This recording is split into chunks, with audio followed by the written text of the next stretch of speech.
guys, it's Olivia and welcome back to Live in Literature. Thank you so much for all the love and support received in my last video, and if you have not seen it yet, feel free to head on over to the channel to check it out. Well guys, I'm so glad that you guys were able to join me on our fun series going through the best fantasy standalones, duologies, and trilogies. And now, we are moving on to something a little bit different, but also kind of in the same vein, just because I am always the biggest fantasy girly. Fantasy books are my bread and my butter. They are my life source and the thing that I live to read. And I'm so excited because we had an amazing suggestion from one of my gorgeous subscribers, and here I'm going to insert her comment right here. She asked, can you do a video on the best fantasy romance books with spice? And of course, I live to talk about the spice and of course, fantasy romance. Now, caveat for this book video. Obviously, as you can see from the title of today's video is titled The Best Romantasy Books with Spice. Now, I wasn't sure from the comment if my beautiful, I think it's Heather reads, I wasn't sure if she meant she wanted fantasy romance or romantasy. In my opinion, as I've stated, I did a video on this last year that has been one of the most pivotal videos on my channel. And if you have not watched that video, I do recommend that you go and watch it. And I'm thinking of making a part 2 coming up soon because I want to reiterate my point in that video, which was that I believe there is a difference between romantasy and fantasy romance. They're two different things in my opinion. According to my research, romantasy is romance heavy plot with fantasy elements, and fantasy romance is fantasy plot heavy book with romance elements. So I decided I'm going to do 2 videos. This one is going to be the romantasy one and the next one will be the fantasy one, so that if you have a preference of what you prefer for your books, you can pick either one, because I love both. I love romantasy and I love fantasy romance. Sometimes I want a book that has a little bit more of that heavy romance and that touch and that feel and that gorgeousness of a romance with a subtle with a fantasy plot going through it. Or sometimes I want the heavy and intense adventure aspect, bigger than the whole sky, throne of glass fantasy element with a gorgeous romance plot that goes through it. And we get spicy elements in both. So in today's video, it will be the best romantasy books with spice that I have read recently. And I want to suggest the best of the best, the brightest of the brightest, and the most gorgeous ones for you to read. And now, as I said previously on many videos on my channel, I love spice. I think spice is fabulous. I think that this new era, this new age, I feel like we're in the dawn of a new era with spice books. Like it spicy. Tika tika tika boom. I like it spicy. Tika tika boom. I like it spicy. And books having spice in them. I love that we're taking back the power into our own hands. Ladies specifically, I know what y'all are thinking. Am I right, ladies? She knows what I'm talking about. You are bad. We're taking back the power into our own hands. We are letting ourselves be as sexually open and free as we want to be. And I am living for that. And I'm loving it. And I'm loving it to experience these gorgeous things and seeing these gorgeous relationships blossom in these books in a gorgeous and fun and sexy way.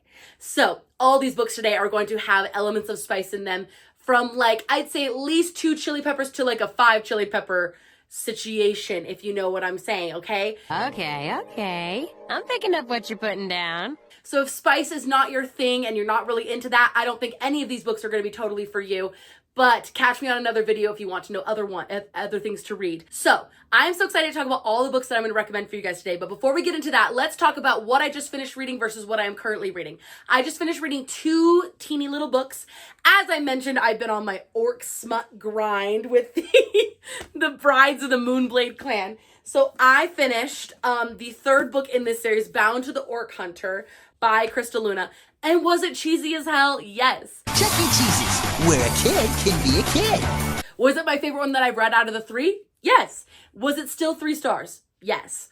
It is extremely this one was definitely my favorite one. I felt like in this one, our lead character, Grace, was the most she was a more accurate female main character. I felt like the other 2 were a little bit too gung-ho about their situation, that they just fell into a land of magical creatures and hot orcs and they just kind of jumped right into it. I like that Grace was a little bit more hesitant and that she had to really come around to the idea.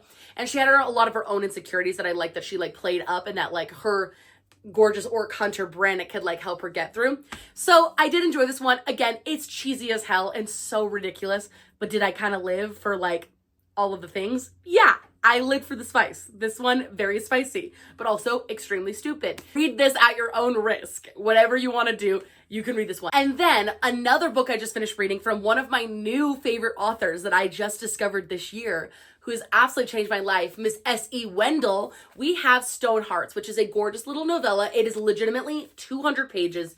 It's just a teeny little novella. This is another series that she has about this one's a monster and fae romance about gargoyles. Like there's like gargoyles and there's fae and like kind of situation. We are defenders of the light. We are gargoyles. And this one is a gorgeous, this is a prequel technically to her Stonehe Hearts series that she has, or Heart Song or whatever is the second book, I think. And I just absolutely adore this novella. Like, I adore S.E. Wendell. I think she's gorgeous and I love her writing. And I feel like she gives me like realistic romantasy plot without it being like cheesy or kitschy. Like, I really enjoyed this one. I thought it was beautiful. And I just like really enjoyed the relationship that I got to see in this one. Very romantic, very fun, very steamy, which I did enjoy.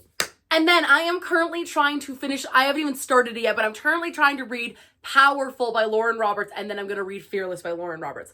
I don't know what my problem's been recently, that I haven't been wanting to read that book. I've just been putting it off. I feel like there's been so many new releases recently. I've been like overwhelmed with the amount of releases that have come out, and I really need to get back into my book grind. I've been really slacking, but I'm really going to try to grind for the next month and really like get back to business, get back to brass tacks, because seriously, I need it. And I'll be all like, get back to work! So, moving on back to our Romantasy books with spice. Like I said, if you're not a spice fan, this video is not going to be for you. But if you are a spice fan, please feel free to stick around for all these incredible recommendations. Without further ado, let's get started. The first one I want to start with, we're going to keep it quick and dirty and quick and easy because I've already talked about these books several times over the past couple of weeks. We're going to start with Kaylee Smith's Fantasma and Enchantra.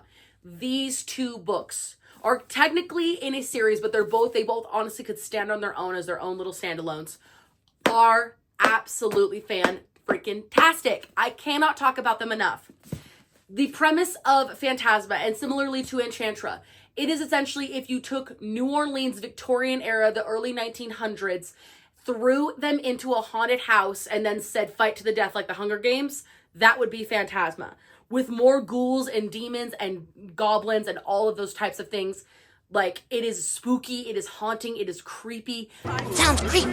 Let's go! Both sets of these are absolutely creepy, and these are both competitions to the death, to the very end, to see who wins for both of these sisters. Now, both of these books are absolutely delicious. This one,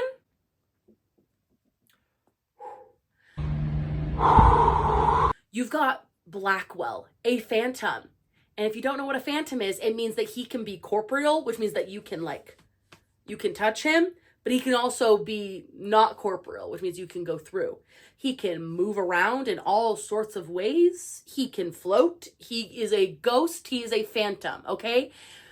Just imagine Danny Phantom, but like all grown up wearing a black tux and like a green tie and green eyes and just like, and that white hair.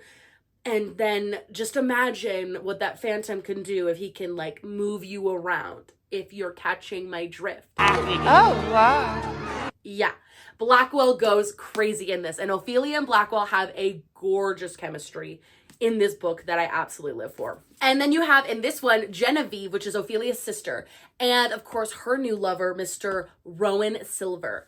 And Genevieve meets the Silver family. And when she meets the Silver family, she finds out that all of the members of the Silver family, all of the siblings are all wraiths. And if you think that Blackwell was good with his phantom powers, just imagine how good a wraith would be with his smoke and shadows. And just imagine what all of those smoky little tendrils and things can do. Yeah, this man knows what's freaking up. Please, please, please. Both of these men know what's freaking up. And it's amazing, like amazing and terrifying and sexy and haunting. And if I had to give a rating on the spice level for both of these books, I'm going to say Fantasma takes me up to like a 3.5, 4. And I'd say this one's more of a 3.5, 4. Like, these are both pretty spicy, but I really had a good time. Incredible writing, incredible stories, and both of these are two female main characters that I love and live for and will die by them. Like, I absolutely adore them, and I think they're both fabulous. So please read Fantasma and Enchantra, both incredible.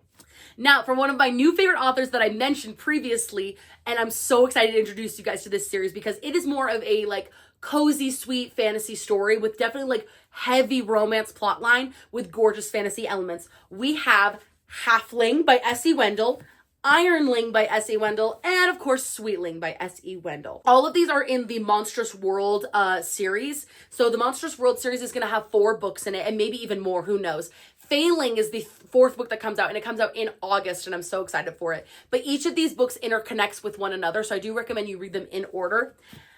This one is where you get into some crazy different kind of romance. You get into some orc romance. Yes, I said orc romance. Big 7-foot green dudes is my new vice.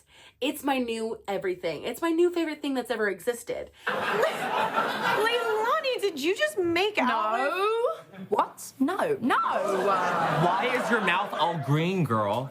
Oh, I was drinking a slushie. Yeah. And I cannot help but fall in love with both of these big green dudes and this gorgeous fae man. Absolutely stunning. So again, like I said, each of these books interconnects with one another, but they're each like mostly romance heavy plot lines to a slightly fantasy element.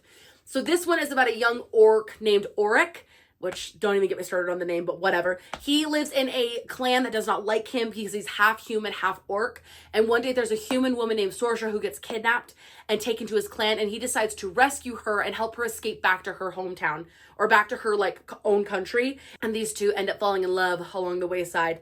And oh boy, does it get steamy, and it's so good. These two can't keep their hands off each other, and I absolutely live for that. Then you have Ironling. This one is about a young orc man named Hakon who comes to the new kingdom that is being run by the new, essentially like Duchess of the Kingdom, Aislinn, Lady Aislinn Darrow. She is a new and up-and-coming person to lead this kingdom. And she has a lot of pressures on her because she's doing that. And Hakon comes in as her, essentially her like, the guy who runs the forge. What's his name? The guy who runs the forge. You know who I'm talking about. I am the blacksmith. So Hakon's really good at metalworking, and Lady Aislinn has a knack for also like building things and creating creations in her mind. And these two form a kinship, and they have a very sweet romance that is also very sexy. Then you have our gorgeous fae man, Alarian. And Alarian ends up coming to this kingdom to seek out new land so that he can start his own, so he can grow his magic. Essentially, he came from a very corrupt fae kingdom where the queen is absolutely so evil, and he needs to like preserve and grow his magic. And so he decides that he wants to find his mate. And he finds her in the human village as a barmaid. Her name is Molly. And he essentially approaches her, and it's an arranged marriage situation. And he approaches her and he says, "You're my bride to be." And she said, "Oh my gosh, you bought me?" And he's like, "Wait, no, that's not true." But anyways, these two end up in an arranged marriage situation that is hot and it is sexy. And Alarian is also very good with his hands. Ooh. Please. So all 3 of these have these ones are very much more going to read like a cozy, sweet story. Whereas all the other ones I'm going to be recommending are going to be more like intense, gripping fantasy. These ones are going to be a little bit more of that cozy, sweet fantasy. But again, to die for. I absolutely loved the like fun, slow pace of all of these, but also like there were some high stakes. There were some intense moments. Like I loved all of our characters. Absolutely to die for, and one of my favorite romances. I would say that all 3 of these range from, I'd say, a 3 to a 4. Maybe, yeah, a 3 to a 4. 3 to 4, 3.5, 4, like between all 3 of them. They're all very good on the spicy scale. So, hope that you enjoy them. Next, we have a book by one of my most favorite authors ever. We have A Fate Inked in Blood by Danielle L. Jensen. Now, this has plans to be a trilogy, I'm pretty sure. And the second book, A Curse Carved in Bone, comes out very, very soon, and I am absolutely so excited to read it. This, we're getting into Viking fantasy, which who doesn't love some Vikings? I know that I do. Vikings are, woo, top notch. Absolutely too sexy for words. Come on, I'm way too muscular for their taste. They wouldn't know what to do with all this. Wow. So, to give you a quick premise, Freya is essentially a young woman who lives in this kingdom. She is in a horrible marriage that she absolutely hates. It's terrible. And then one day she's discovered that she's actually a handmaiden, which basically means that she has magic powers blessed by the gods to essentially like help the next ruler of the clan. And so the king of the clan finds out that she has all these magic powers, and he's like, you're coming to my kingdom with me, babe. He's like, I'll take care of that husband for you. So her husband, whatever.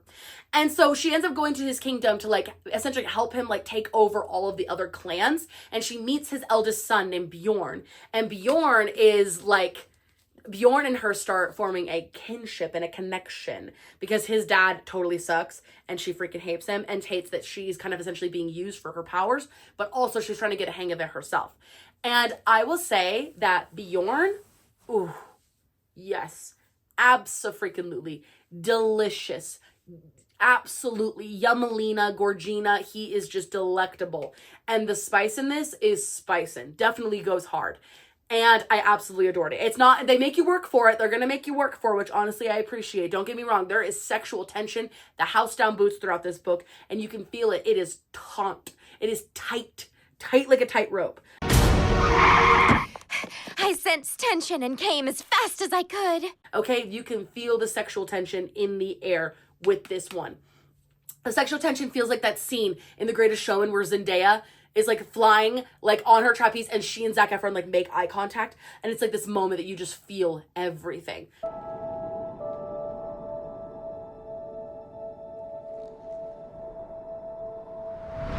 Sexual tension's like that in this book. You can just feel everything in a blip of a moment. And so I absolutely love this one. I would say that the spice rating is definitely like a 4. It's 4, like a 4 on the chili pepper scale. Woo, woo, woo. It gets up there. It's pretty freaking spicy, but I absolutely love it. And I absolutely adore it. It is such a great book, and I'm so excited for book 2, A Curse Carved in Bone. The next one is, there are 2 books out in this series currently, but there's going to be a third or even longer. We have Demi Winter's Road of Bones and Kingdom of Claw. Now, this one is going to be still sticking with the Viking vibes. I would say that this one is definitely going to be a little bit softer when it comes to the spice level, and they really make you wait for it. Don't get me wrong, you do get some of it in this one, but it really picks up in book 2.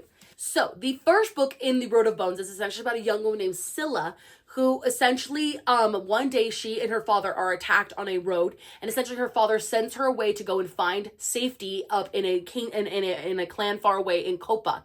And she ends up running into the Blood Axe crew, which is essentially a group of like bounty hunters / like mercenaries, and they agree to harbor her and take her to safety. And as she goes on, she starts to make friends and close companionship with some of the members of this crew. We have Jonas, we have Ray, and it just gets a little bit like interpersonal relationships going on here. And as we go on, we learn more about Scylla and who she was and what her identity was before she was attacked on this roadside thing. Then we have book 2. We find out more about Scylla's sister, who is this one is about, and a little bit more about the Blood Axe crew, and definitely more spice level going on here. I can't really say too much because I don't want to spoil it, because there's things that go on in both of these books. But regardless, it's very much like Viking fun, intense, high stakes. And I would say the writing in this almost reads a little bit like, it reads slightly more like YA-ish, but I would say the content is more new adult. Regardless, I do think that it's really good time and it's really fun. The spice, you get a little bit in this one, but it definitely picks up in this one, and it's gorgeous. It's so fun, and I absolutely loved it. And I think that anyone who reads this will love it too. I would say that this one's definitely a little bit softer than my other ones. I would say this is more of like a 2 to a 2.5, 3. Like, it doesn't get too crazy. I'd say like 2 to 2.5 to 3. Like, it's not like so crazy. Like, it's not the craziest thing I've ever read, but it's definitely enjoyable and a super good time. And I really love the series, and I can't wait for book 3. And now, last but not freaking least, the Romantasy series to end all Romantasy series. And don't hate me for saying it, but y'all know what I'm about to talk about. It is about Acatar by Miss S.J.M. This is, in my opinion, the Romantasy series to end all Romantasy series. We have A Court of Thorns and Roses, A Court of Mist and Fury, A Court of Wings and Ruin, A Court of Frost and Starlight, and of course, A Court of Silver Flames.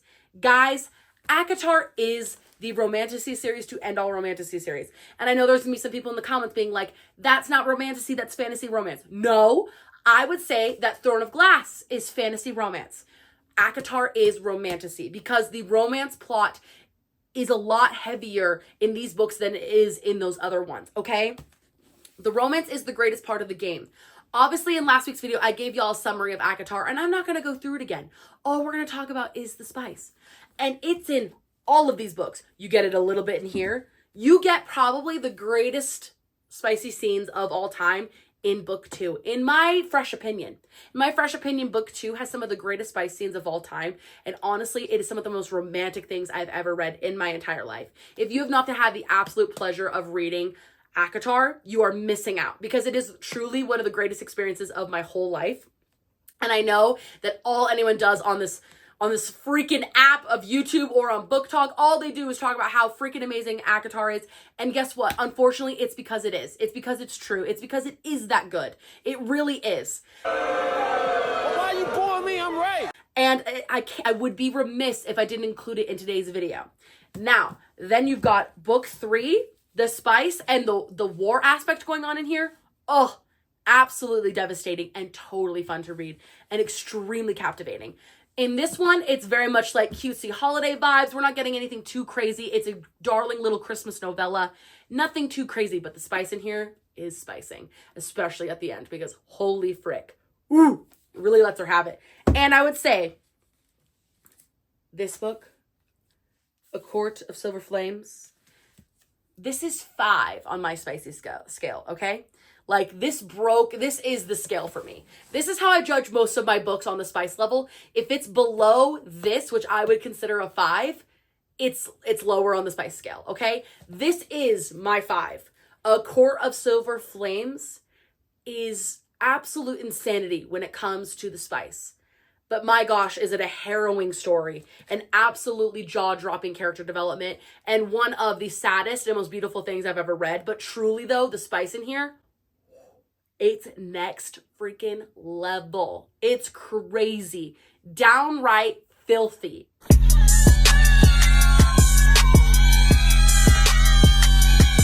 So, if I'm ranking these spice-wise, I'm going to say this one's like a 1 to a 2. Nothing too crazy. This one definitely amps it up. We get to 3.5, 4. We're in the 4 zone. I'd say this one's in a 3.5. 3.5 for this one.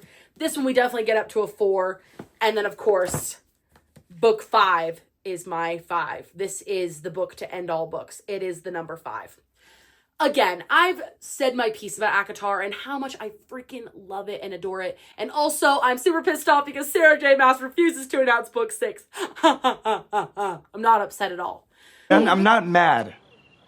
I'm just disappointed. I will tell you, if you are looking for one of the greatest Romantasy series ever written, it's right here. I'm holding it in my hands. Very poorly, but I am holding it in my hands. One of the greatest Romantasy series ever truly written. Ever on the face of the planet. Ever. Ever.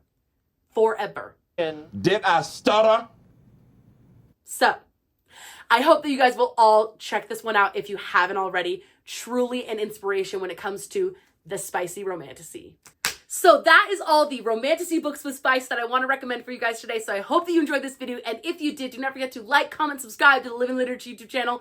Guys, I am hoping that next week I will be posting my fantasy romance books with the best spice, because I have hundreds, thousands, millions of great, incredible recommendations for you. Because one thing about me is my favorite books are all going to be Romantasy or fantasy romance with some spice, because it just makes things so much better. So I hope that you guys enjoyed today's video, and I can't wait to film another one for you guys next week. I love you guys the most, and I'll catch you in the next one. Bye.